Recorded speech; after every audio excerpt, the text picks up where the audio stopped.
சார்ந்தவர்கள் அனைவருக்கும் வணக்கம். ஸோ நம்ம இன்னைக்கு இந்த வீடியோவில் என்ன பார்க்க போகிறோம் அப்படின்னா பட்ஜெட் 2025 and 26க்கான டிஸ்கஷன் தான் பார்க்க போகிறோம். So before going in to the discussion 2025-26க்கான பட்ஜெட் டிஸ்கஷன் போகிறதுக்கு முன்னாடி ஃபர்ஸ்ட் நம்ம என்ன பார்த்துடலாம் அப்படின்னா பட்ஜெட்னா என்ன அப்படின்ற பேசிக் ஐடியா வந்து ஜென்ரேட் பண்ணிக்கலாம். ஒன்ஸ் ஜென்ரேட் பண்ணதுக்கப்புறம் நம்ம எக்ஸாம் ரிலேட்டடாக இந்த பட்ஜெட் 25-26ல் என்ன இருக்குது அப்படின்றதையும் நம்ம எக்ஸ்ப்ளோர் பண்ணி பார்க்கலாம். த ஃபர்ஸ்ட் திங் வந்து பார்த்தீங்கன்னா பட்ஜெட்னா என்ன, வாட் இஸ் பட்ஜெட் அப்படின்னு பார்த்தீங்கன்னா the budget is a statement of estimated receipt and expenditure of the government in a financial year. அதாவது பட்ஜெட்ன்றது என்னன்னா ஒரு நார்மலான ஸ்டேட்மெண்ட். அந்த ஸ்டேட்மெண்ட்ல என்னென்ன இருக்கும் அப்படின்னா ஒரு சைடு ரிசிப்ட் அதாவது வரவு, இன்னொரு சைடு எக்ஸ்பெண்டிச்சர் அதாவது செலவு. ஒரு கவர்மெண்டோட வரவு செலவு கணக்கை வந்து டெபிக்ட் பண்ணக்கூடிய ஒரு ஸ்டேட்மெண்ட் தான் என்னதான் இந்த பட்ஜெட் அப்படின்றது. இந்த வரவு செலவு கணக்கு அப்படின்னு சொல்லிட்டீங்க, அது எவ்வளோ நேரத்துக்கு, ஒரு மாசமா 2 மாசமா அப்படின்னு பார்த்தீங்கன்னா it accounts for a financial year. அது என்ன ஃபினான்ஷியல் இயர் அப்படின்னா ஒரு 1 இயர். அண்ட் ஃபினான்ஷியல் இயர் அப்படின்றது நார்மலான இயர் இல்லாம it will be counted from 1st April of the current year to the 31 March of the next year. So April 1 2025 March 31 2026 வரைக்கும் உள்ளது தான் இந்த பர்டிகுலர் பட்ஜெட்டோட ஃபினான்ஷியல் இயர். ஸோ இது ரிலேட்டடான விஷயங்கள் தான் இந்த பட்ஜெட்ல டிஸ்கஸ் பண்ணியிருப்பாங்க. ஸோ இதை தான் ஃபினான்ஷியல் இயர் அப்படின்னு சொல்றோம். ஸோ நெக்ஸ்ட் இந்த பர்டிகுலர் பட்ஜெட் அல்லது இந்த ஃபினான்ஸ் ஸ்டேட்மெண்ட் ரிலேட்டடா ஏதாவது ஆர்டிகல்ஸ் இருக்கா, கான்ஸ்டியூஷன் மென்ஷன் பண்ணியிருக்காங்கன்னா கண்டிப்பா இருக்கு. Article 112 of the Indian constitution discuss about this particular budget. அல்லது இன்னும் எப்படி சொல்லலாம் அப்படின்னா ஆர்டிகல் 112 பட்ஜெட் அப்படின்ற வேர்டை எங்கேயுமே மென்ஷன் பண்ணல. ஆர்டிகல் 112 மட்டும் இல்லை, கான்ஸ்டியூஷன்ல எங்கேயுமே பட்ஜெட் அப்படின்ற வேர்டு எங்கேயுமே மென்ஷன் பண்ணல. அப்ப என்னதான் சார் இருக்கு அப்படின்னா ஆனுவல் ஃபினான்ஷியல் ஸ்டேட்மெண்ட் அப்படின்ற வார்த்தை மட்டும்தான் இருக்கு. ஆர்டிகல் 112ல ஆனுவல் ஃபினான்ஷியல் ஸ்டேட்மெண்ட் அப்படின்ற வார்த்தைகள் மட்டும்தான் இருக்கு. ஸோ ஆர்டிகல் 112 என்ன சொல்லுது அப்படின்னா எவ்ரி இயர் பிரசிடென்ட் வந்து என்ன பண்ணலாம் அப்படின்னா இந்த particular statement of expenditure and ரிசிப்டை வந்து both the house of the பார்லிமெண்ட்ல வந்து தாக்கல் செய்வாரு அப்படின்ற ஒரு பர்டிகுலர் இந்த பர்டிகுலர் ஆர்டிகல்ல இந்த ப்ரொவிஷன்ஸ் கொடுத்துருக்காங்க. ஸோ இதான் first basic idea about the budget. So இதில் ரொம்ப keyword article 112 talks about the annual financial statement and budget அப்படின்ற word nowhere mentioned in the Indian constitution. Next budget 2025 and 26. இந்த 25 and 26 விஷயங்கள்ல நார்மலா எப்படி ஒரு பட்ஜெட்டை வந்து இன்ட்ரடியூஸ் பண்றாங்க அப்படின்னு பார்க்குறோம். ஸோ ஒரு பட்ஜெட்டுக்குன்னு ஸ்டேஜஸ் இருக்கு இல்லையா. லாஸ்ட் டைம் குரூப் 1 மெயின்ஸ்ல வந்து பார்த்தீங்கன்னா இதை ஓப்பனாக கேட்டிருந்தாங்க. என்ன கேட்டாங்க, டிஃப்ரெண்ட் ஸ்டேஜஸ் ஆஃப் பட்ஜெட்ஸ் எனாக்ட்மெண்ட்டை வந்து டிஃபைன் பண்ணி எழுதுங்க அப்படின்னு சொல்லி. இதுதான் அப்படியே வரிசையான 6 ஸ்டேஜஸ். ஸோ எப்படி இது பண்ணுவாங்க, ஃபர்ஸ்ட் டைம் என்ன பண்ணுவாங்கன்னா ஒன்ஸ் பட்ஜெட்லாம் ரெடி பண்ணிட்டாங்க, அல்வா செரிமனிலாம் முடிஞ்சிருச்சு. எல்லாம் முடிஞ்சதுக்கப்புறம் பட்ஜெட்டை என்ன பண்ணுவாங்க, தாக்கல் பண்ணுவாங்க. யார் பட்ஜெட்டை ரீட் பண்ணுவா, ஃபர்ஸ்ட் எடுத்தோடனே வந்து பார்த்தீங்க அப்படின்னா ஃபினான்ஸ் மினிஸ்டர் வந்து பர்டிகுலர் ஹவுசஸ் முக்கியமாக லோக்சபாவில் வந்து என்ன பண்ணுவாங்கன்னா பட்ஜெட்டை கம்ப்ளீட்டாக வந்து ரீட் பண்ணுவாங்க. அதில் எல்லா ஹவுஸ் மெம்பர்ஸும் இருப்பாங்க. ஸோ இந்த பட்ஜெட்டை ஒன்ஸ் அவங்க ரீட் அவுட் பண்ணி முடிச்சதுக்கப்புறம் அடுத்து என்ன நடக்கும் அப்படின்னு பார்த்தீங்க அப்படின்னா ஒரு நெக்ஸ்ட் 3 to 4 டேஸுக்கு ஜென்ரல் டிஸ்கஷன் நடக்கும். எல்லாருமே என்ன பண்ணுவாங்கன்னா இந்த பட்ஜெட்டை பற்றி பேசிக்காக பேசுவாங்க, உள்ள இருக்க ப்ரொவிஷன் பற்றி பேச மாட்டாங்க. ஜஸ்ட் பேசிக்காக அதோட பிரின்சிபல்ஸ் ஐடியாஸ் இதை பற்றி தான் வந்து பேசுவாங்க. 2025-26 பட்ஜெட்டோட பேசிக் ஐடியாஸை பேசுவாங்க. அதுதான் செகண்ட் ஸ்டேஜ் ஜென்ரல் டிஸ்கஷன். அப்போ தேர்ட் ஸ்டேஜ் என்ன சார் அப்படின்னா இந்த ஜெனரல் டிஸ்கஷன் முடிச்சோடனே ஸ்பீக்கர் என்ன பண்ணுவாரு அல்லது பர்டிகுலர் அந்த ஹவுஸ்க்கான ஹெட் என்ன பண்ணுவாங்க அப்படின்னா ஒரு அட்ஜர்ன்மெண்ட் வந்து பாஸ் பண்ணுவாங்க. அட்ஜர்ன்மெண்ட் பாஸ் பண்ணி ஒரு 2 to 3 வீக்ஸ்க்கு என்ன பண்ணுவாங்கன்னா அவையை ஒத்தி வைப்பாங்க. எதுக்கு, இந்த பர்டிகுலர் பீரியட்ல வந்து பார்த்தீங்கன்னா ஒவ்வொரு மினிஸ்டர்ஸ் இந்த பட்ஜெட்ல என்ன பண்ணியிருப்பாங்க, டிமாண்ட் ஃபார் கிராண்ட்ஸ் கேட்டிருப்பாங்க. எங்க மினிஸ்டருக்கு இவ்வளோ வேணும், ஃபினான்ஸ் மினிஸ்டருக்கு இவ்வளோ காசு வேணும், ஹோம் மினிஸ்டருக்கு இவ்வளோ காசு வேணும்னு டிமாண்ட் ஃபார் கிராண்ட்ஸ் கொடுத்துருப்பாங்க. இந்த டிமாண்ட் ஃபார் கிராண்ட்ஸ் என்ன பண்ணுவாங்க அப்படின்னா டிபார்ட்மெண்டல் ஸ்டாண்டிங் கமிட்டிஸ்ன்னு இருக்கும். மொத்தம் 24 டிபார்ட்மெண்டல் ஸ்டாண்டிங் கமிட்டிஸ் இருக்கு. 16 லோக்சபால, 8 வந்து ராஜ்யசபால. இவங்க எல்லாம் என்ன பண்ணுவாங்கன்னா இந்த டிமாண்ட் ஃபார் கிராண்ட்ஸ் எல்லாம் ஸ்க்ரூட்டனைஸ் பண்ணுவாங்க. டாப் டு பாட்டம் எல்லாம் செக் பண்ணுவாங்க. இந்த 2 to 3 வீக்ஸ் செக் பண்ணிட்டு அது ரிலேட்டடான பேப்பர்ஸ் எல்லாமே பார்லிமெண்ட்ல ப்ரொவைட் பண்ணிடுவாங்க. ஸோ இந்த 3 வீக்ஸ் இதுதான் வந்து நடக்கும். ஸோ அதான் scrutiny by departmental standing committees. Next one scrutiny முடிஞ்சு சார், நெக்ஸ்ட் என்ன, ஆல்ரெடி டிமாண்ட் ஃபார் கிராண்ட்ஸ் கேட்டிருந்தாங்களா, ஸோ அதுக்கு ஓட்டிங் ப்ராசஸ் நடக்கும். பட் டிமாண்ட் ஃபார் கிராண்ட்ஸ்க்கான ஓட்டிங் பவர் யாருக்கு மட்டும்தான் இருக்கு, லோக்சபாவுக்கு மட்டும்தான் இருக்கு. அண்ட் டிமாண்ட் ஃபார் கிராண்ட்ஸ் என்னதான் ஓட்டிங் பண்ணாலும் without the sign of the president நீங்க என்ன பண்ண முடியாது, இருந்து காசை அப்ரோப்ரியேட் பண்ண முடியாது. ரொம்ப முக்கியம். And at the same time voting of demand for grants நடக்கும்போதே சைடில் இன்னொன்று என்ன நடக்கும் அப்படின்னா நான் ஓட்டபிள் பார்ட் அப்படின்னு சில எக்ஸ்பெண்டிச்சர், அதாவது செலவினங்களில் எக்ஸ்பெண்டிச்சரில் சில விஷயங்கள் நான் ஓட்டபிள் பார்ட்டுன்னு இருக்கும். அதெல்லாம் எப்படி பண்ணுவாங்கன்னா charged on the consolidated fund of இந்தியாவாக இருக்கும். For example judges of high court, supreme court இவங்களோட சேலரிஸு, இல்லை கான்ஸ்டியூஷனல் பாடிஸோட சேலரிஸு, இதெல்லாம் வந்து பார்த்தீங்கன்னா சார்ஜ்டு எக்ஸ்பெண்டிச்சர். இதெல்லாம் ஓட்டபிள் கிடையாது. இப்போ மெம்பர்ஸ் வந்து ஓட்டு போட மாட்டாங்க, டைரெக்டாக என்ன பண்ணிடலாம், அது அமௌண்ட்டை எடுத்துக்கலாம். ஸோ ஒரே நேரத்தில் சார்ஜ் எக்ஸ்பெண்டிச்சருக்கான டிஸ்கஷனும் நடக்கும், இன்னொரு சைடு டிமாண்ட் ஃபார் கிராண்ட்ஸ்க்கான டிஸ்கஷன் ப்ளஸ் ஓட்டிங்கும் நடக்கும். இது ரெண்டும் முடிஞ்சதுக்கப்புறம் என்ன பண்ணுவாங்கன்னா, ஒரு side votable part demand for grants, இன்னொன்று நான் ஓட்டபிள் பார்ட் சார்ஜ்டு எக்ஸ்பெண்டிச்சர், இது எல்லாத்தையும் ஒன்றா போட்டு அப்ராப்ரியேஷன் பில் பாஸ் பண்ணுவாங்க. அதான் next stage, passing of appropriation bill. இந்த அப்ராப்ரியேஷன் பில்ல ரெண்டுமே இருக்கும். ஒன்று வந்து சார்ஜ்டு எக்ஸ்பெண்டிச்சர், அதாவது நான் ஓட்டபிள் பார்ட்டும் இருக்கும், ஓட்டபிள் பார்ட்டும் இருக்கும். ஒன்ஸ் ரெண்டையும் கிளப் பண்ணி அப்ராப்ரியேஷன் பில் பாஸ் பண்ணுவாங்க. வித்தவுட் பாசிங் அப்ராப்ரியேஷன் பில் ₹1 கூட எடுக்க முடியாது கன்சாலிடேட்டட் ஃபண்ட் ஆஃப் இந்தியாவிலேருந்து. ஸோ கன்சாலிடேட்டட் ஃபண்ட் ஆஃப் இந்தியாவிலேருந்து காசு எடுக்கணும்னாலே அப்ராப்ரியேஷன் பில் கண்டிப்பாக பாஸ் பண்ணும். ஸோ அப்ராப்ரியேஷன் பில் பாஸ் பண்ணும்போது என்ன ஆகுது அப்படின்னா, the expenditure side of the budget is getting completed. ஏன்னா பட்ஜெட்ல பார்த்தோம்ல, பட்ஜெட்ன்றது என்னது, ஸ்டேட்மெண்ட் ஆஃப் எக்ஸ்பெண்டிச்சர், இன்னொரு சைடு வந்து பார்த்தீங்கன்னா and also statement of receipt. இந்த ஸ்டேட்மெண்ட் ஆஃப் எக்ஸ்பெண்டிச்சர்னா என்னென்னலாம் செலவு பண்ண போகிறோம், செலவுக்கான காசு. ஸோ இந்த பார்ட் எதில் முடியுதுன்னா, with respect to passing of appropriation பில்லோட எக்ஸ்பெண்டிச்சர் சைடு முடிஞ்சிருது. அடுத்து ரிசிப்ட் சைடு இருக்கு இல்லையா, டேக்ஸ் ரெவன்யூஸு, மற்ற அதர் ரெவன்யூஸ், கேபிட்டல் இன்வெஸ்ட்மெண்ட்ஸு, அதுக்கப்புறம் டிஸ்இன்வெஸ்ட்மெண்ட்டில், அசட் மானிட்டைசேஷனில், ஸோ இது மாதிரி கிடைக்கக்கூடிய காசுகள் இருக்கு இல்லையா. ஸோ இந்த பர்டிகுலர் பார்ட்லாம் எதில் பாஸ் பண்ணுவாங்கன்னா, லாஸ்ட் ஜஸ்ட் ஃபினான்ஷியல் பில் மூலமாக பாஸ் பண்ணுவாங்க. ஒன்ஸ் ஃபினான்ஷியல் பில் பாஸ் பண்ணால் 75 நாளுக்குள்ளே பாஸ் பண்ணணும்னு சொல்லிட்டு ஃபினான்ஷியல் பில்லுக்கான ஆக்ட்லேயே இருக்குது, தனி ஆக்டில் இருக்குது, கான்ஸ்டியூஷனில் கிடையாது. ஸோ ஃபினான்ஷியல் பில் பாஸ் பண்ணுறாங்க அப்படின்னா அதில் என்ன இருக்கும், ரிசிப்ட் சைடு, அதாவது income side of the budget. So passing of the finance bill தான் last stage of the budget. Once the last stage of the budget finance bill pass பண்ணதோ, income side of the budget also getting over. So அதோட the 6 stages of the budget வந்து complete ஆகுது. Meanwhile இந்த ப்ராசஸ்லாம் முடியறதுக்கு பல நேரங்களில் April மாதத்தை தாண்டி போயிடும். அப்போ கவர்மெண்ட்டுக்கு என்ன ஆகும், ஒரு சைட் ப்ராசஸ் போயிட்டு இருக்கும், காசு வேணும்ல, ஏப்ரல் மாதம் ஸ்டார்ட் ஆகிட்டா ஸ்பெண்ட் பண்ணுறதுக்கு. ஸோ அப்போ என்ன பண்ணுறது, அதுக்காகவே கவர்மெண்ட் வந்து என்ன இந்த கான்ஸ்டியூஷனில் என்ன பண்ணியிருக்காங்கன்னா, ஓட் ஆன் அக்கௌண்ட் அப்படின்னு சொல்லி ஒரு மெக்கானிசம் வச்சுருக்காங்க. இந்த ப்ராசஸ் போயிட்டு இருக்கும்போதே கவர்மெண்ட் என்ன பண்ணலான்னா, particular executives vote on account pass பண்ணலாம். அது மூலமாக பாஸ் பண்ணுறதுல 2 மாதத்துக்கு தேவையான செலவுகள் இருக்கும் இல்லையா, எக்ஸ்பெண்டிச்சர், அதை வந்து முன்னக்கூடியே நீங்கள் என்ன பண்ணிடலாம், இந்த பட்ஜெட் ப்ராசஸ் முடியறதுக்கு முன்னாடியே வாங்கிடலாம். மினிமம் 2 மந்த்ஸ்க்கான செலவுகள் முன்னாடியே கொடுத்துருவாங்க. அந்த பர்டிகுலர் இதை அவைல் பண்ணுற ப்ராசஸ் எது மூலமானா, ஓட் ஆன் அக்கௌண்ட். ஸோ இதுதான் basic broad idea about the budget.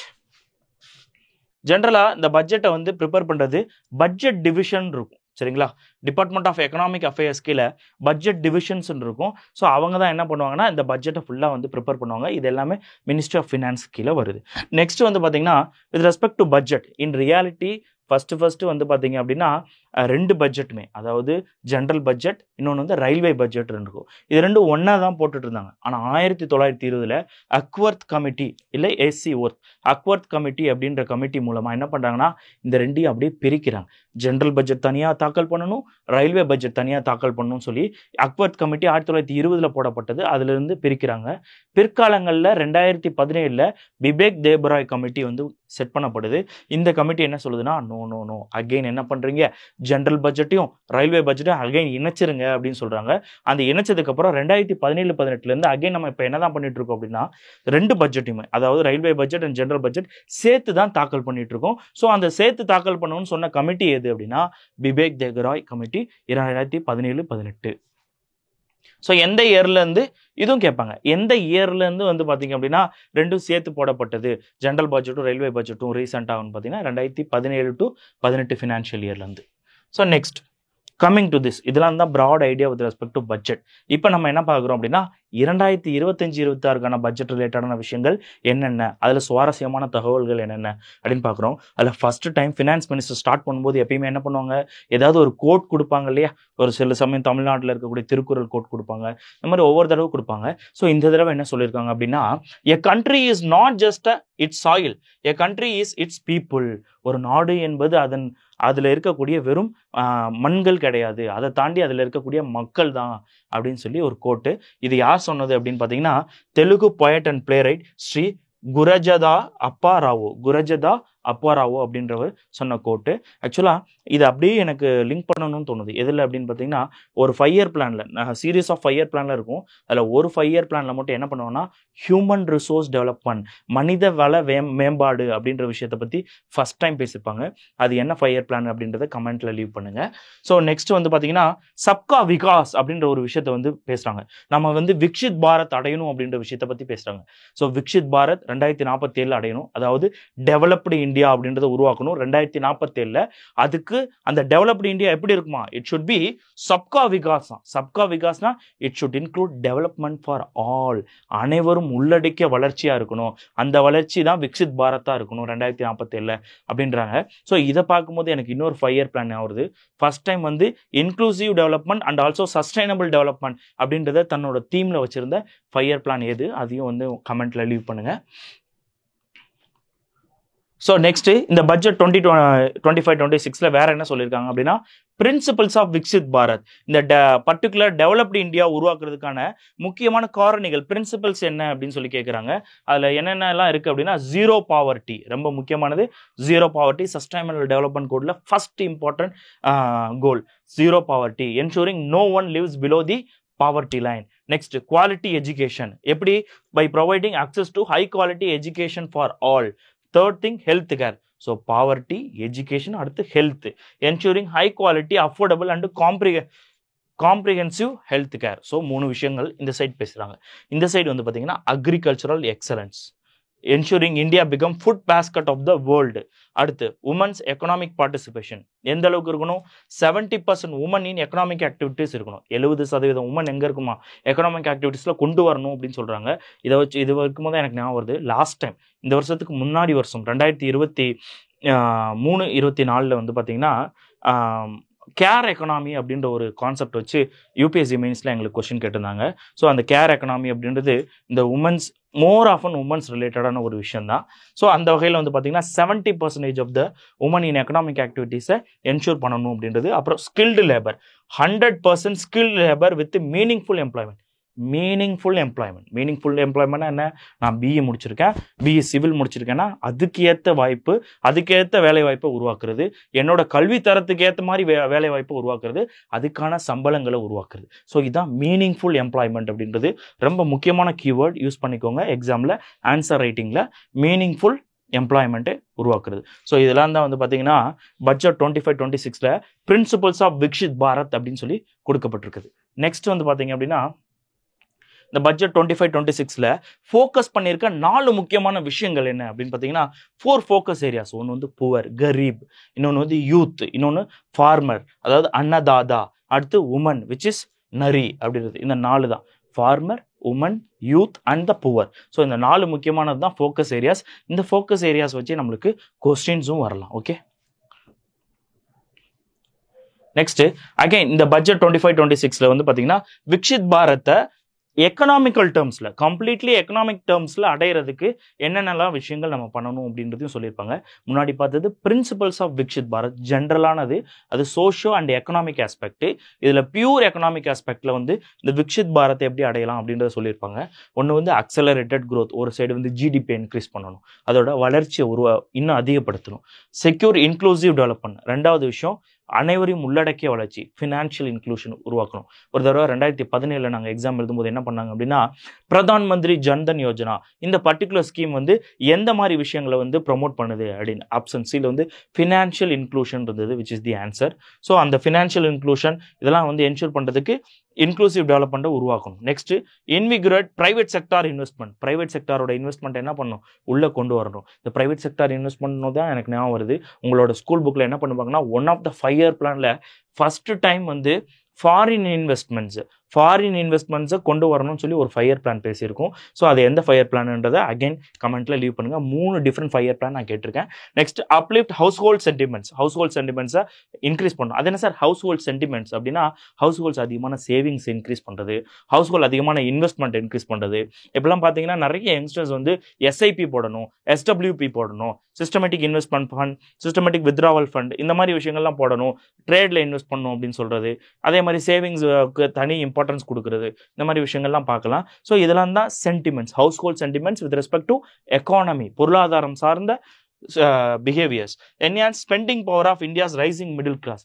இந்தியாவில் மிடில் கிளாஸ் ரைஸ் ஆகிட்டு இருக்கு இல்லையா, இந்த ரைசிங் மிடில் கிளாஸோட ஸ்பெண்டிங் பவரை என்ஹான்ஸ் பண்ணணும், அதிகமாக இது பண்ணும். அதனால தான் இப்போ ரீசெண்ட் 11 வருஷமாக வந்து என்ன பண்ணாமல் இருந்தாங்கன்னா ரெப்போ ரேட்டை குறைக்காமே வச்சுருந்தாங்க. யார்? ஆர்பிஐ. 11 வருஷம் கழிச்சு 0.25 பாயிண்ட்ஸ் வந்து இப்போ ரெப்போ ரேட்டை வந்து யார் குறைச்சிருக்கா? ஆர்பிஐ குறைச்சிருக்கு. எதுக்கு? இந்த மாதிரி ஆக்சுவலாக spending power of the middle கிளாஸை இன்க்ரீஸ் பண்ணுறது தான் ரொம்ப முக்கியமான பாயிண்ட்டு. இதுவே இந்த தடவை யூபிஎஸ்சியில் கொஸ்டினாக கேட்கலாம். ரெப்போ ரேட்டு 11 வருஷம் கழிச்சு 0.25% ஆர்பிஐ வந்து குறைச்சிருக்கு. ஓகேவா? நெக்ஸ்ட் திங், இந்த பட்ஜெட் என்ன பண்ணுதுன்னா ப்ராடாக வந்து டெவலப்மெண்ட்டை 4 ப்ராட் இன்ஜின்ஸில் கிளாஸிஃபை பண்ணுது. இந்த 4 முக்கியமான இன்ஜின்ஸ் தான் வந்து இந்த இந்தியாவோட டெவலப்டு இந்தியாவை கிரியேட் பண்ணுறதுக்கு முக்கியமான விஷயங்கள்னு ஃபோக்கஸ் பண்ணுது.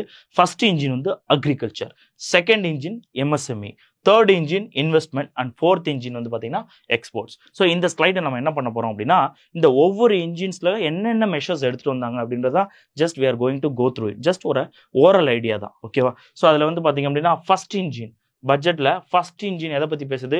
Agriculture as the first engine of development அப்படின்னு சொல்லி பேசுது இல்லையா? Agriculture as the first engine of development இந்த பட்ஜெட்டில் பேசுறது. அதில் முதல் இனிஷியேட்டிவ்னா prime minister Dhan Dhaanya Krishi Yojana, developing agri districts programme. Developing agri district programme ஆக்சுவலாக ஆல்ரெடி இதே மாதிரி அஸ்பைரேஷனல் டிஸ்ட்ரிக்ட் ப்ரோக்ராம் சொல்லிட்டு நித்தி ஆயோக் ஒன்று கொண்டு வந்துச்சு. அன்டெவலப்டு டிஸ்ட்ரிக்ஸ், அண்டர் டெவலப்டு டிஸ்ட்ரிக்ஸ்லாம் ப்ரொமோட் பண்ணுறது.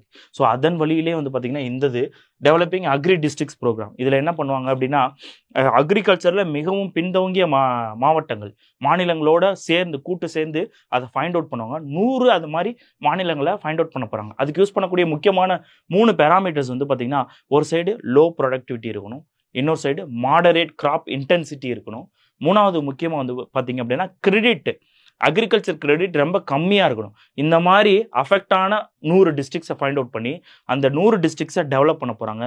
அதில் 1.7 crore ஃபார்மர்ஸை வந்து என்ஹான்ஸ் பண்ண போகிறாங்க. இதுதான் இந்த பர்டிகுலர் இதில் வந்து இந்த ஸ்கீமில் வந்து முக்கியமான objective. Next mission for cotton productivity.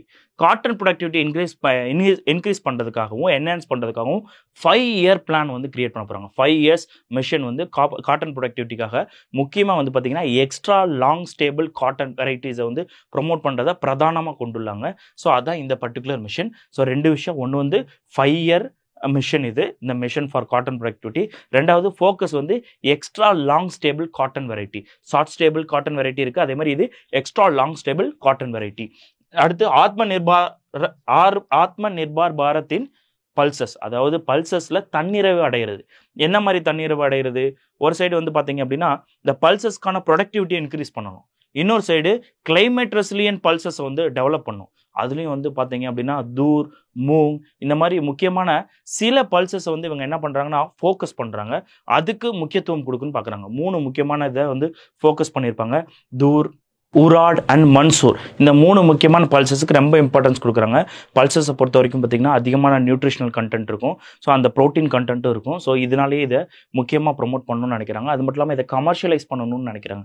So இதெல்லாம் ரொம்ப முக்கியமான விஷயங்கள் under the Atma Nirbhar பாரத்தின் pulses. இது வந்து ஒரு 6-year மிஷன், 6 வருஷம் மிஷனாக இதை வந்து கொண்டு போகிறாங்க.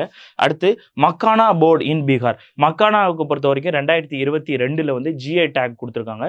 பீகாரில் ரொம்ப ஸ்பெஷல் இந்த மக்கானா. அதனாலேயே வந்து இந்த மக்கானாவோட போஸ்ட் ப்ரொடக்ஷன், ப்ரீ ப்ரொடக்ஷன், அதுக்கப்புறம் வந்து பார்த்தீங்க அப்படின்னா அதோட வேல்யூ அடிஷன், இது எல்லாத்தையுமே வந்து என்ஹான்ஸ் பண்ணுறதுக்காகவே மக்கானா போர்டை வந்து கிரியேட் பண்ணணும்னு சொல்லியிருக்காங்க எங்கள் பீகாரில். அடுத்து national mission on high yielding seeds. இந்த ஹை ஈல்டிங் சீட்ஸோட ப்ரொடக்டிவிட்டியை இன்னும் இன்க்ரீஸ் பண்ணணும், அதே மாதிரி இதோட வெரைட்டிஸையும் இன்க்ரீஸ் பண்ணணும் அப்படின்னு சொல்லி ஃபோக்கஸ் பண்ணியிருக்காங்க. ஸோ தட் ஃபுட் செக்யூரிட்டியை என்ஹான்ஸ் பண்ண முடியும். இன்னொரு சைடு வந்து பார்த்தீங்கன்னா நம்மளோட எக்ஸ்போர்ட்டை இன்னும் என்ஹான்ஸ் பண்ண முடியும். So for example even basmati rice which is a very classical example, நம்மளோட எக்ஸ்போர்ட்டில் ஒரு முக்கியமான அங்கம் இருக்குது which is a part of high yielding seed varieties. Next வந்து பார்த்தீங்கன்னா enhanced credit through Kisan credit card. இது வரைக்கும் 3 லட்சம் வரைக்கும் மேக்ஸிமம் லோன் கொடுத்துட்டு இருந்தது 5 லட்சம் வரைக்கும் மாற்ற போகிறாங்க. Already we know that Kisan credit card ஃபார்மர்ஸை தாண்டி it is also applicable to யாருக்கும் தான், ஃபிஷரிஸில் இருக்கக்கூடிய ஃபிஷர்மேனுக்கும் தான் இல்லையா. ஈவன் நம்மளோட குரூப் 1லே வந்து கிஷான் கிரெடிட் கார்டு வச்சு 2 தடவை கொஸ்டின் கேட்டாங்க. கிஷான் கிரெடிட் கார்டு யார் உருவாக்குனது? RBI அண்ட் NABARD 2 பேரும் சேர்ந்து வந்து இந்த பர்டிகுலர் திட்டத்தை கொண்டு வந்தாங்க அப்படின்றது அகைன் ரொம்ப important thing. Next urea plant in Assam. அசாமில் யூரியா பிளான்ட் கிரியேட் பண்ணுறது. நெக்ஸ்ட் வந்து பார்த்தீங்கன்னா India post as a catalyst for rural economy. So rural எக்கனாமியில் எங்கே போனீங்கனாலும் வந்து பார்த்தீங்கன்னா கவர்மெண்ட் இன்ஸ்டியூஷன் ஒன்று லிங்க் பண்ணுதுன்னா அது இந்தியா போஸ்ட் ஆஃபீஸ் தான் இல்லையா. ஸோ இப்போ என்ன பண்ண போகிறாங்கன்னா இந்த போஸ்ட் ஆஃபீஸை டிஜிட்டைஸ் பண்ண போகிறாங்க. இந்த போஸ்ட் ஆஃபீஸில் எக்கனாமிக்கல் ஆஸ்பெக்டை கொண்டு வர போகிறாங்க. டைரக்ட் பெனிஃபிட் ட்ரான்ஸ்ஃபர் இது மூலமாக கொண்டு வர போகிறாங்க. இன்சூரன்ஸ் ப்ரொமோட் பண்ண போகிறாங்க. இதுலேருந்து வந்து credit facilities to micro enterprises promote பண்ண போகிறாங்க. ஸோ இந்த மாதிரி நிறைய விஷயங்களில் இந்தியா போஸ்ட் ஆஃபீஸ் இருக்கு இல்லையா, அந்த கான்செப்ட்லேருந்து கொண்டு வர போகிறாங்க. ஸோ அதுவும் வந்து இந்த பர்டிகுலர் பட்ஜெட்டில் டிஸ்கஸ் பண்ணியிருக்காங்க.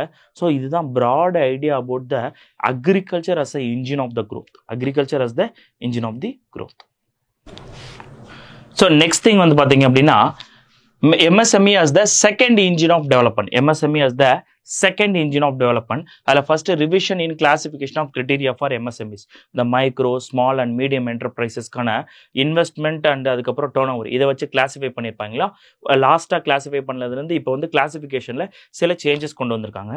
ஸோ அதில் வந்து பார்த்தீங்க அப்படின்னா மைக்ரோ என்டர்பிரைசஸ் இதுக்கு முன்னாடி கரண்ட்டாக வந்து 1 crore இன்வெஸ்ட்மெண்ட் இருந்தாலே அவங்கள மைக்ரோ என்டர்பிரைசஸ்ன்னு சொல்லுவோம்.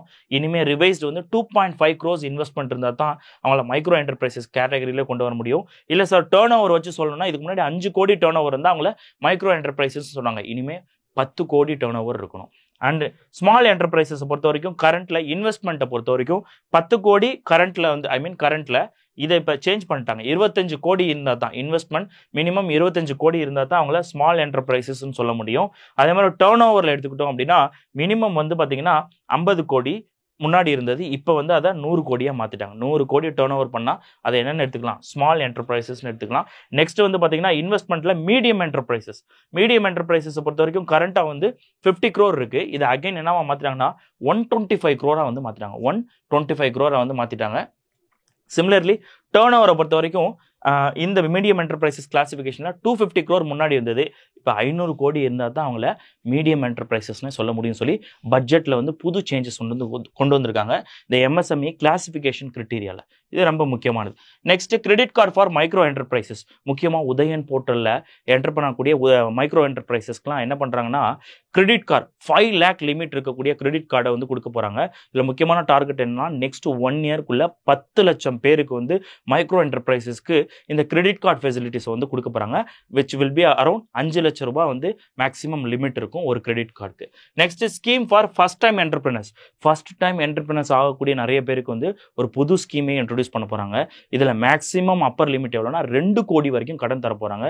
இதில் கவரேஜ் வந்து பார்த்தீங்கன்னா 5 லட்சம் first time enterprise from women, SC, ST and again other first time entrepreneurs. So இவங்களை மட்டும் ஃபோக்கஸ் பண்ணி 5 லட்சம் பேரை வந்து நெக்ஸ்ட் ஒரு 5 yearsக்குள்ளே வந்து செலக்ட் பண்ண போகிறாங்க. அவங்களுக்கு எல்லாமே இந்த மேக்ஸிமம் ஆஃப் 2 crore வரைக்கும் வந்து லோன் கொடுக்க போகிறாங்க.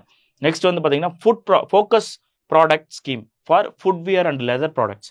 முக்கியமாக இந்தியாவை வந்து ஒரு சைடு வந்து பார்த்தீங்கன்னா மேக் இன் இந்தியா அப்படின்ற ஒரு கான்செப்ட் போயிட்டு இருக்கு இல்லையா, அதில் சில ஃபேக்டரிஸ் முக்கியமாக லேபர் இன்டென்சிவாக இருக்கக்கூடிய செக்டார்ஸ் இருக்கு இல்லையா, அதிகமான வேலையாட்கள் இருக்கக்கூடிய அந்த மாதிரி இருக்கக்கூடிய இண்டஸ்ட்ரீஸை மேக் இன் இந்தியா கான்செப்ட்லேருந்து வந்து மேட் இன் இந்தியான்ற கான்செப்டில் ப்ரொமோட் பண்ணணும். இந்த ப்ராடக்ட்ஸ் லேபர் இன்டென்சிவில் இருக்கக்கூடிய ப்ராடக்ட்ஸ் எல்லாமே மேட் இன் இந்தியாவாக மாறணும். For example footwear, leather wear, toys, mat in India toys. So இது எல்லாமே ப்ரொமோட் பண்ணணும் அப்படின்னு சொல்லி இந்த பர்டிகுலர் இதில் கொண்டு வந்திருக்காங்க. ஸோ முக்கியமாக லேபர் இன்டென்சிவ் செக்டாரில் மேக் இன் இந்தியா கான்செப்ட்லேருந்து மேட் இன் இந்தியா அப்படின்ற கான்செப்டில் மாறணுன்றத ஃபர்ஸ்ட் டைம் வந்து பேசியிருக்காங்க. நெக்ஸ்ட் வந்து பார்த்தீங்கன்னா support for food processing. So பீகாரில் வந்து national institute for food technology entrepreneurship and management அப்படின்ற ஒரு பர்டிகுலர் இன்ஸ்டியூட்டை வந்து கிரியேட் பண்ண போகிறாங்க பீகாரில் ஃபுட் ப்ராசஸிங் சப்போர்ட் பண்ணுறதுக்காக மட்டுமே. அடுத்து வந்து பார்த்தீங்கன்னா நேஷனல் மேனுஃபேக்சரிங் மிஷன் அப்படின்னு ஒன்று கொண்டு வர போகிறாங்க. இந்த நேஷனல் மேனுஃபேக்சரிங் மிஷனில் ஏற்கனவே வந்து பார்த்தீங்கன்னா மேக் இன் இந்தியான்ற ப்ராஜெக்ட் வந்து ஆல்ரெடி இருந்தது. அதில் வந்து பார்த்தீங்கன்னா லார்ஜ் ஸ்கேல் இண்டஸ்ட்ரீஸை ஃபோக்கஸ் பண்ணியிருந்தாங்க. ஆனால் இந்த நேஷனல் மேனுஃபேக்சரிங் மிஷனில் என்ன பண்ண போகிறாங்கன்னா அந்த லார்ஜ் ஸ்கேல் இண்டஸ்ட்ரியோடு சேர்த்து MSMEஸும் உள்ளே வந்து ப்ரொமோட் பண்ண போகிறாங்க. MSMEஸ் மூலமாகவும் என்ன பண்ண போகிறாங்க மேக் இன் இந்தியா ஸ்கீமை இன்னும் ஃபர்தராக கொண்டு போக போகிறாங்க. ஸோ இதெல்லாம் தான் இந்த engines of growth as a MSME அப்படின்றதுல பார்க்கக்கூடிய முக்கியமான இனிஷியேட்டிவ்ஸ் நம்ம பார்க்க. நெக்ஸ்ட் வந்து பார்த்தோம் அப்படின்னா third one investment as the third engine of development. இன்வெஸ்ட்மெண்ட்டை பிரிச்சுறாங்க. ஒன்று வந்து பார்த்தீங்கன்னா இன்வெஸ்ட்மெண்ட் இன் பீப்புள், இன்னொன்று இன்வெஸ்ட்மெண்ட் இன் எக்கானமி அப்படின்னு ஜென்ரலாக பிரிச்சுறாங்க. இல்லை இன்வெஸ்ட்மெண்ட் இன் பீப்புளில் என்னென்ன முக்கியமான இனிஷியேட்டிவ்ஸ் எடுத்துகிட்டு வராங்க, இல்லை மெஷர்ஸ் என்ஹான்ஸ் பண்ணுறாங்கன்னு பார்த்தீங்கன்னா first thing Saksham anganwadi and Poshan 2.0 இந்த இனிஷியேட்டிவ் இது எல்லாமே நியூட்ரிஷன் என்ரிச்மெண்ட் ப்ரோக்ராம்ஸ். இதில் வந்து ஃபர்தராக ஃபண்ட் அலோகேஷனை இன்க்ரீஸ் பண்ணணும் அண்ட் இதை எஃபெக்டிவாக இம்ப்ளிமெண்டேஷன் பண்ணணும் அப்படின்றது ஃபோக்கஸ் பண்ணுறாங்க. Next Atal tinkering labs already இருக்கிற இருக்கிற அட்டல் டிங்கரிங் லேப்ஸை தாண்டி வந்து அதிகமான அட்டல் டிங்கரிங் லேப்ஸை வந்து ப்ரொமோட் பண்ணணும் அப்படின்றது இந்த பர்டிகுலர் ஸ்கீமில் வந்து பட்ஜெட்டில் வந்து டிஸ்கஸ் பண்ணியிருக்காங்க. நெக்ஸ்ட் ப்ராட்பேண்ட் கனெக்டிவிட்டி, முக்கியமாக broadband connectivity through Bharat net. ஒன்று வந்து கவர்மெண்ட் பப்ளிக் ஸ்கூல்ஸ், இன்னொன்று பிரைமரி ஹெல்த் கேர் சென்டர்ஸ். ஒரு சைடு கவர்மெண்ட் பப்ளிக் ஸ்கூல், இன்னொன்று பிரைமரி ஹெல்த் சென்டர்ஸ். ரெண்டுக்குமே வந்து பாரத் நெட் மூலமாக ப்ராட்பேண்ட் கனெக்டிவிட்டியை கொண்டு போகணும் அப்படின்ற விஷயங்கள் பற்றி பேசியிருக்காங்க. நெக்ஸ்ட் முக்கியமான ஸ்கீம் வந்து பார்த்தீங்கன்னா பாரதிய பாஷ புஸ்தக் ஸ்கீம். பாரதிய பாஸ்த புஸ்தக் ஸ்கீம். இதில் என்ன பண்ணுறாங்க அப்படின்னா ஆல்ரெடி இருக்கக்கூடிய கரிக்குலம்ஸ் எல்லாம் இந்தியன் லாங்குவேஜஸில் கம்ப்ளீட்டாக டிஜிட்டல் மோடில் வந்து மாற்ற போகிறாங்க. டிஜிட்டல் மோடில் மாற்றி அதை வந்து ஸ்டூடெண்ட்ஸுக்கு ப்ரொமோட் பண்ணுறது தான் இந்த பர்டிகுலர் பாரதிய பாஷா புஸ்தக் ஸ்கீம். இதில் வந்து இருக்கிற ஸ்கூல்ஸ் அண்ட் ஹையர் எஜுகேஷனில் இருக்கக்கூடிய கண்டென்ட்ஸை இந்தியன் லாங்குவேஜஸ் எல்லாத்துலேயுமே வந்து டிஜிட்டலாக வந்து ப்ரொமோட் பண்ண போகிறாங்க. அதான் முக்கியமான focus. So next national centres of excellence for skilling with foreign institutions. So இதை பொறுத்த வரைக்கும் ரொம்ப முக்கியமானது என்ன அப்படின்னா, ஒரு சைடு இந்த ஸ்கில்லிங் இன்ஃப்ராஸ்ட்ரக்சர் இந்தியாவில் நேஷனல் லெவலில் கிரியேட் பண்ணி அதை ஃபாரின் இன்ஸ்டிடியூஷனில் இருக்கக்கூடிய ஸ்கில்லிங் இன்ஃப்ராஸ்ட்ரக்சர் கூட கொலாபரேஷன் பண்ண போகிறாங்க. அது மூலமாக ஒரு சைடு வந்து பார்த்தீங்கன்னா மேக் ஃபார் இந்தியா, இன்னொரு சைடு வந்து பார்த்தீங்கன்னா மேக் ஃபார் வேர்ல்டு. ஸோ இந்த ரெண்டையுமே வந்து மெர்ஜ் பண்ணி இந்த பர்டிகுலர் ஆஸ்பெக்ட் வந்து கொண்டு வர போகிறாங்க. அதுதான் வந்து national centre of excellence for skilling with foreign institutions. Next expansion of capacity of ஐஐடியோட கெப்பாசிட்டியோட எக்ஸ்பான்ஷன் பற்றி பேசுகிறாங்க. நெக்ஸ்ட்டு எஜுகேஷன், அதாவது centre of excellence of AI in educational institutions. முடிஞ்ச அளவுக்கு எல்லா பப்ளிக் எஜுகேஷனல் இன்ஸ்டிடியூஷன்லையும் centre of excellence of AI வந்து ப்ரொமோட் பண்ணணும். First higher education institutions and then ஃபர்தராக வந்து அதுக்கடுத்த டயர்ஸில் வந்து ப்ரொமோட் பண்ணணும் அப்படின்றத வந்து டிஸ்கஸ் பண்ணியிருப்பாங்க. அடுத்து எக்ஸ்பான்ஷன் ஆஃப் மெடிக்கல் எஜுகேஷன் பற்றி பேசியிருப்பாங்க. மெடிக்கல் எஜுகேஷன் சீட்ஸ் வந்து பார்த்தீங்கன்னா 10,000 வந்து நெக்ஸ்ட் இயர்க்குள்ளே வந்து இன்க்ரீஸ் பண்ணணும். நெக்ஸ்ட் 5 இயரில் 75,000 சீட்ஸை வந்து இன்க்ரீஸ் பண்ணணும் அப்படின்றதையும் பேசியிருப்பாங்க. அடுத்து day care cancer centres in all district hospitals. அப்புறம் strengthening the urban livelihoods through அதுக்கான fund allocations and urban way of லிவிங்கில் இருக்கக்கூடிய இது இஷ்யூஸ் இருக்கும் இல்லையா. ஸோ அதை எல்லாத்தையுமே களையணும், அதுக்கான இன்வெஸ்ட்மெண்ட் இன்ஃப்ராஸ்ட்ரக்சர் இன்வெஸ்ட்மெண்ட்டை ப்ரொமோட் பண்ணுன்றத விஷயங்கள் பேசியிருப்பாங்க. நெக்ஸ்ட் பிஎம் ஸ்வாநிதி ஸ்கீமை பொறுத்த வரைக்கும் ஆல்ரெடி 10,000 வரைக்கும் என்ன பண்ணாங்க, ஸ்ட்ரீட் வெண்டர்ஸ் கொடுத்துட்டு இருந்தாங்க. இப்போ என்ன பண்ணுறாங்க அப்படின்னா அதை 30,000 வரைக்கும் கொடுக்கலாம் அப்படின்றத எக்ஸ்பேண்ட் பண்ணுறாங்க. அதோட லிமிட்டை வந்து எக்ஸ்பேண்ட் பண்ணுறாங்க. ஈவன் வந்து பார்த்தீங்க அப்படின்னா இன்னொரு சைடு கெப்பாசிட்டி பில்டிங் இனிஷியேட்டிவ்ஸையும் கொண்டு வராங்க. And also credit facilities up to 30,000 கொண்டு வராங்க. ஸோ ஒரு சைடு லோன் கொடுக்கக்கூடிய ஃபெசிலிட்டிஸையும் இன்க்ரீஸ் பண்ணுறாங்க. கிரெடிட் கார்டு மூலமாக கிரெடிட் ஃபெசிலிட்டியை வந்து 30,000 வரைக்கும் கொடுக்குற மாதிரி ஒரு ப்ரொவிஷனும் கொண்டு வராங்க. அண்ட் தேர்ட் திங் கெப்பாசிட்டி பில்டிங்கும் கொண்டு வராங்க. So PM Svanidhi scheme street வெண்டருக்காக கொண்டு வந்ததை ஃபர்தராக என்ஹான்ஸ் பண்ணியிருக்காங்க இந்த பர்டிகுலர் ஸ்கீமில்.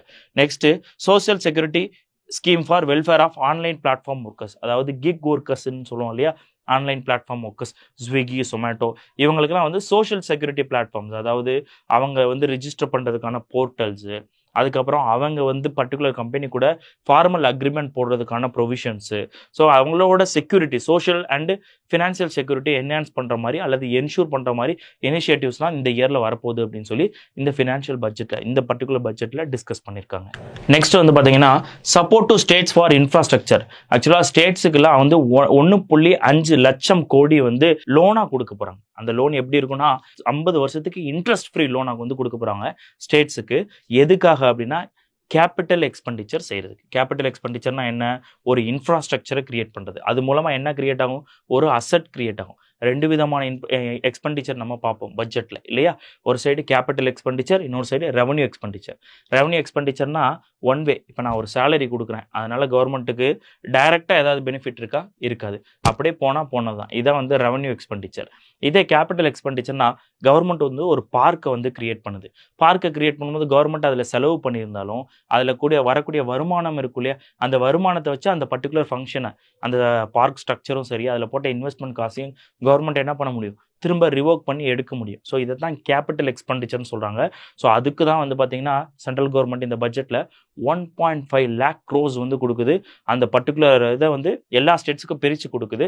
அண்ட் அந்த பர்டிகுலர் ஸ்டேட்ஸ் வந்து பார்த்தீங்கன்னா 50 வருஷத்துக்கு வட்டியே கட்ட தேவையில்லை. 50 years இன்ட்ரெஸ்ட் ஃப்ரீ லோன். அதுக்கப்புறம் தான் வந்து அவங்க என்ன பண்ணணும், அதுக்கான வட்டியோ இல்லை மற்ற விஷயங்களோ கொடுக்கணும். ஸோ அந்த மாதிரி ஒரு ஸ்கீமும் ஒரு பர்டிகுலர் பொசிஷனும் இதில் இருக்குது. அப்புறம் ஜல் ஜீவன் மிஷனை வந்து 2028 வரைக்கும் எக்ஸ்டெண்ட் பண்ணியிருக்காங்க. ஸோ அது வந்து ஹவுஸ் ஹோல்ட் டேப்பிங் வாட்டரை வந்து எல்லா வீட்டுக்கும் என்ஷூர் பண்ணுறது, அதை 2028 வரைக்கும் இன்க்ரீஸ் பண்ணியிருக்காங்க. பவர் செக்டார் ரெஃபார்ம்ஸு எந்தெந்த பர்டிகுலர் ஸ்டேட் கவர்மெண்ட்லாம் பவர் செக்டார் ரிலேட்டடாக கரெக்டாக பெர்ஃபார்ம் பண்ணியிருக்காங்க, இல்லை நிறைய இனிஷியேட்டிவ் எடுக்கிறாங்களோ அவங்களுக்குலாம் வந்து பார்த்திங்கன்னா அவங்க நார்மலாக வாங்கக்கூடிய கடன் பர்சன்டேஜ் இருக்கும் இல்லையா. ஃபார் எக்ஸாம்பிள் ஸ்டேட் வந்து 3% ஆஃப் ஜிஎஸ்டிபி இல்லை 2.5% ஆஃப் ஜிஎஸ்டிபி தான் லோன் வாங்க முடியும் அப்படின்னு சொல்லி சில ஆக்ட் இருக்கும், எஃப்ஆர்பிஎம் ஆக்ட், இது மாதிரி ரெகுலேஷன் இருக்கும். எந்தெந்த பர்டிகுலர் ஸ்டேட் எல்லாமே பவர் செக்டர் ரெஃபார்ம்ஸை எஃபிஷியண்ட்டாக இம்ப்ளிமெண்ட் பண்ணியிருக்காங்களோ அவங்களுக்குலாம் நார்மலாக கடன் வாங்கக்கூடிய லிமிட்லேருந்து 0.5% எக்ஸ்ட்ரா கடன் வாங்கிக்கலாம். ஸோ அப்போ எக்ஸ்ட்ரா வெளியே கடன் வாங்கி அவங்களோட இன்வெஸ்ட்மெண்ட்டை பண்ணிக்கலாம். ஸோ அந்த மாதிரி ஒரு ஃபெசிலிட்டிஸை வந்து இந்த பர்டிகுலர் பட்ஜெட்டில் கொடுத்துருக்காங்க. இதே கொஸ்டின் லாஸ்ட் டைம் வந்து பார்த்தீங்க அப்படின்னா குரூப் 1 எக்ஸாம் இப்போ எழுதின எக்ஸாம்லேயே கேட்டாங்க. பவர் செக்டார் ரெஃபார்ம்ஸ் வச்சு கேட்டுதாங்க. ரொம்ப முக்கியமானது பவர் செக்டார் ரெஃபார்ம்ஸ் அப்படின்றது. So next asset monetisation plan 2025 and 30. இந்த அசட் மானிட்டைசேஷன் பிளான்ல என்ன சொன்னாங்கன்னா 10 லட்சம் கோடி வந்து நெக்ஸ்ட்டு 5 இயர்ஸில் வந்து நம்ம மொபிலைஸ் பண்ணணும், இருக்கிற அசட்டை மானிட்டைஸ் பண்ணணும், காசாக மாற்றணும். ஸோ அது 10 லட்சம் கோடி வந்து உருவாக்கணும். ஃபார் எக்ஸாம்பிள் ரயில்வேஸ்க்குலாம் பல லேண்ட் கிடக்கும்.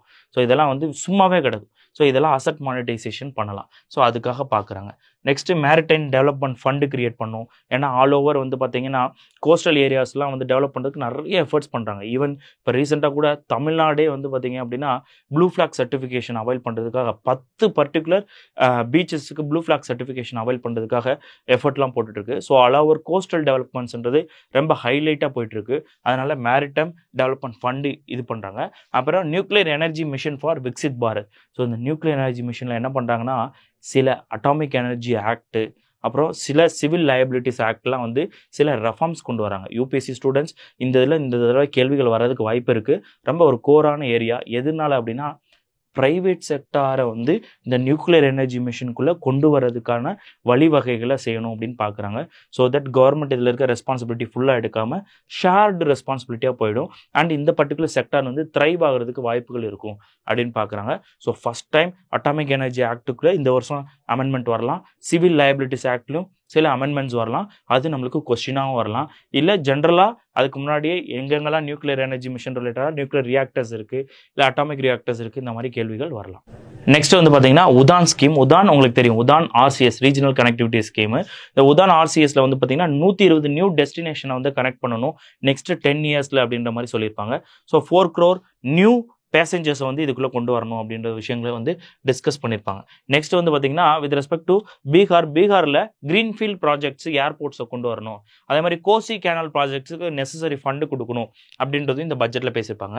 அடுத்து ஸ்வாமிக் ஃபண்ட் அப்படின்றது வந்து பார்த்தீங்கன்னா special window for affordable mid income household fund அப்படின்னு சொல்லுவாங்க.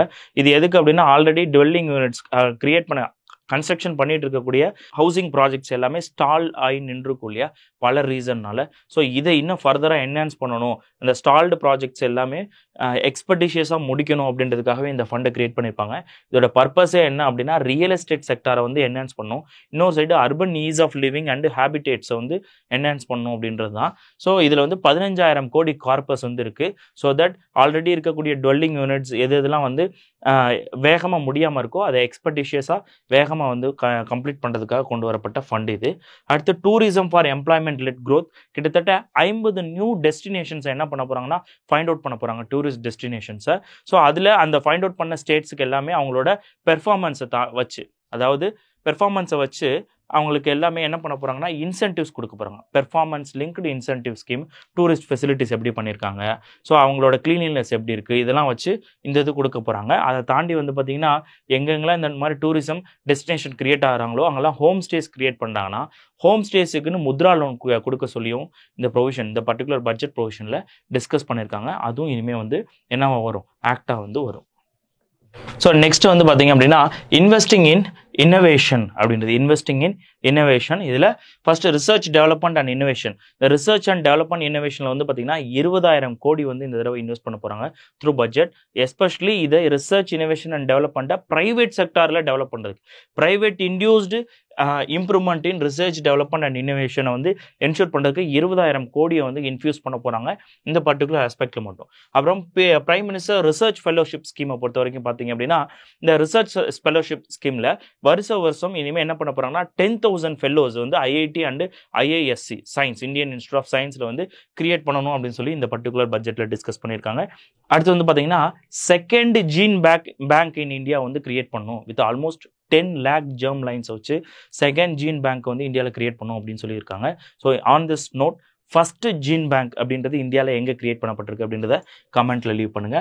Next national geospatial mission. இந்த நேஷனல் ஜியோஸ்பேஷியல் மிஷன்ல என்ன பண்ண போறாங்க அப்படின்னா ஆல்ரெடி நம்மகிட்ட கதி சக்தி மிஷன் அப்படின்னு சொல்லிட்டு மல்டி மோடல் ப்ராஜெக்ட்காக இருக்கு. இது ஆல்ரெடி வந்து 2000 லாஸ்ட் குரூப் 1 ப்ரிலிம்ஸ்க்கு முன்னாடி ப்ரிலிம்ஸ்ல வந்து கேட்டிருந்தாங்க பிஎம் கதி சக்தி மிஷன் அப்படின்றது. ஸோ இந்த மிஷனை யூட்டிலைஸ் பண்ணி அர்பன் லேண்ட் ரெக்கார்ட்ஸை மாடர்னைஸ் பண்ணுறது, அதே மாதிரி அர்பன் டெவலப்மெண்ட் அர்பன் பிளானிங்கை என்ஹான்ஸ் பண்ணுறது, இன்ஃப்ராஸ்ட்ரக்சர் ப்ராஜெக்ட்ஸில் டிசைனிங்கை என்ஹான்ஸ் பண்ணுறது, இந்த மாதிரி வேலைகள்லாம் இந்த பர்டிகுலர் நேஷனல் ஜியோஸ்பேஷியல் மிஷன் கீழே பண்ண போகிறாங்க. ஸோ இதில் வந்து எதோட சப்போர்ட்டோட பண்ணுறாங்கன்னா பிஎம் கதி சக்தி மிஷனோட சப்போர்ட்லேருந்து இதை வந்து பண்ணுறாங்க. நெக்ஸ்ட் கியான் பாரதம் மிஷன். இந்த கியான் பாரதம் மிஷன்றது என்ன அப்படின்னா நம்ம கிட்ட இருக்கக்கூடிய ஓலைச்சுவடிகள் மேனுஸ்கிரிப்ட்ஸ் இருக்கு இல்லையா, அது கிட்டத்தட்ட 1 கோடி கிட்ட இருக்கக்கூடிய மேனுஸ்கிரிப்ட்ஸை நெக்ஸ்ட் இயர்லக்குள்ள எல்லாத்தையும் டிஜிட்டலைஸ் பண்ண போறாங்க. டிஜிட்டலைஸ் பண்ணி என்டையர் இந்தியன் நாலேஜ் எல்லாமே டிஜிட்டலி டாக்குமெண்ட் பண்ண போறாங்க. So digital knowledge of Indian heritage அப்படின்றத என்ஷூர் பண்றதுக்கு தான் இந்த பர்டிகுலர் கியான் பாரதம் மிஷன். இதுல 1 crore மேனுஸ்கிரிப்ட்ஸை டிஜிட்டைஸ் பண்ண போறாங்க நெக்ஸ்ட் இயர்க்குள்ள, இந்த பர்டிகுலர் ஃபினான்ஷியல் இயர்க்குள்ள. ஸோ நெக்ஸ்ட் வந்து பார்த்தீங்க அப்படின்னா exports as the 4th engine of development. Export as the 4th engine of development. So இது வரைக்கும் 3 engine ஆஃப் டெவலப்மெண்ட் பார்த்துருவோம். அந்த லாஸ்ட் engine ஆஃப் டெவலப்மெண்ட் இதில் வந்து பார்த்தீங்கன்னா எக்ஸ்போர்ட் ப்ரொமோஷன் மிஷன். இந்த எக்ஸ்போர்ட் ப்ரொமோஷன் மிஷனில் என்ன ஃபோக்கஸ் பண்ண போகிறாங்க அப்படின்னா எக்ஸ்போர்ட் ரிலேட்டடான ஆக்டிவிட்டீஸை வந்து என்ஹான்ஸ் பண்ணணும். ஒரு சைடு வந்து நான் டேரிஃப் மெஷர்ஸ் போட்டு எம்எஸ்எம்இலாம் வந்து கவுண்டர் பண்ணுவாங்க இல்லையா, ஸோ அதுலேருந்து எம்எஸ்எம்இஸை பாதுகாக்கிறது. இன்னொரு சைடு வந்து பார்த்தீங்க அப்படின்னா டாக்குமெண்டேஷன், ட்ரேட் ரிலேட்டடான டாக்குமெண்டேஷன் அதை வந்து இலகுவாக்குறது. அப்புறம் எக்ஸ்போர்ட் கிரெடிட் தேவைப்படும். ஸோ அந்த எக்ஸ்போர்ட் கிரெடிட்டை ஈஸியாக அவைல் பண்ணுறது. அப்புறம் கிராஸ் பார்டர் சப்போர்ட், வெளிநாடுகளில் போய் ப்ராஜெக்ட் பண்ணும்போது அதில் இருக்கக்கூடிய இஷ்யூஸ் அதை சால்வ் பண்ணுறதுக்கு கிராஸ் பார்டர் சப்போர்ட். இது எல்லாமே வந்து எக்ஸ்போர்ட் ப்ரொமோஷன் மிஷனில் கொண்டு வர போகிறாங்க. அடுத்து பாரத் ட்ரேட் நெட் அப்படின்றது என்னன்னா இது வந்து ஒரு DPI digital public infrastructure. Already வந்து 2020 யூபிஎஸ்சியில் கேட்டாங்க டிஜிட்டல் பப்ளிக் இன்ஃப்ராஸ்ட்ரக்சர் அப்படின்னா என்ன அப்படின்னு சொல்லி கேட்டிருந்தாங்க. ஸோ இங்கே வந்து இந்த பாரத் ட்ரேட் நெட்ன்றது ஒரு டிஜிட்டல் பப்ளிக் இன்ஃப்ராஸ்ட்ரக்சர்.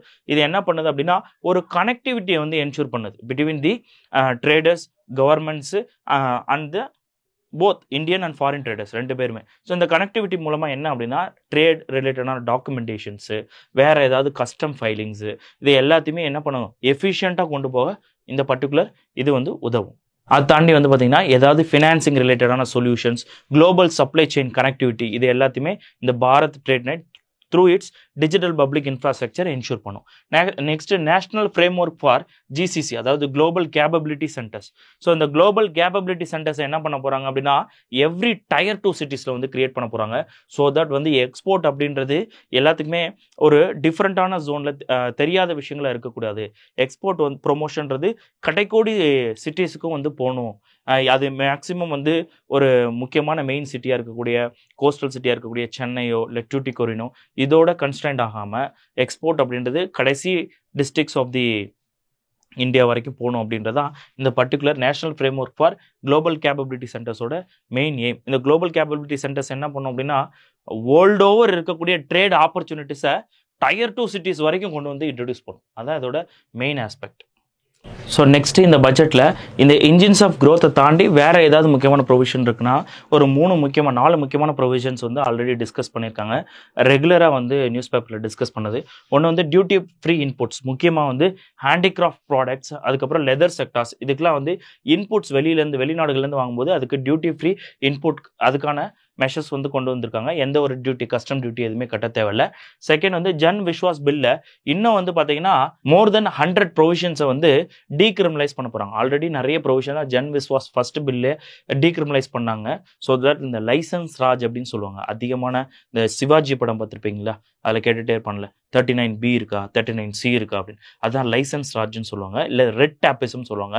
இந்த ரெட் டேப்பிசம் லைசன்ஸ் ராஜை கவுண்டர் பண்ணுறதுக்காகவே கொண்டு வந்தது தான் இந்த Jan Vishwas bill. Unwanted act, unwanted கிரிமினலைசிங் provision எல்லாமே என்ன பண்ணுறாங்க, எல்லாத்தையுமே வந்து நெகேட் பண்ணுறாங்க. அந்தபடி இந்த ஜன் விஸ்வாஸ் பில் இதில் வந்து பார்த்தீங்கன்னா 100க்கும் மேற்பட்ட ப்ரொவிஷன்ஸை வந்து டீக்ரிமினலைஸ் பண்ண போகிறாங்க இந்த ஜன் விஸ்வாஸ் பில் 2.0. அப்புறம் tax free income limit raised, அடிக்கடி டிஸ்கஸ் பண்ணது.